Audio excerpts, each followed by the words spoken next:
Everyone, অনেক দিন পর আবার চলে আসলাম নতুন একটা ভিডিও নিয়ে। তো আজকে মঙ্গলবার, আজকে আমার নিরামিষ সেহেতু আজকে রান্না হচ্ছে ফুলকপির তরকারি, আলু ফুলকপির তরকারি। এখানে ফুলকপিটা ভাজা বসিয়ে দিয়েছি। এখানে চাল কুমড়োর খোসা, আলু আর কাঁচা লঙ্কা ভাজা। আর এখানে হচ্ছে চাল কুমড়োর ঘন্ট, যেটা আমি করছি আজকে নারকেল দিয়ে। তো দেখতে থাকো আর নিয়ে আসি রেসিপিগুলোর ফাইনাল লুক।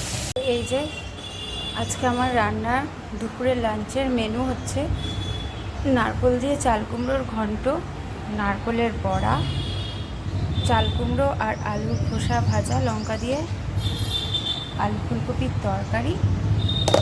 এই হচ্ছে আজকে আমাদের লাঞ্চের মেনু। তো তোমরা কে কী রান্না করছো অবশ্যই কমেন্টে জানিও।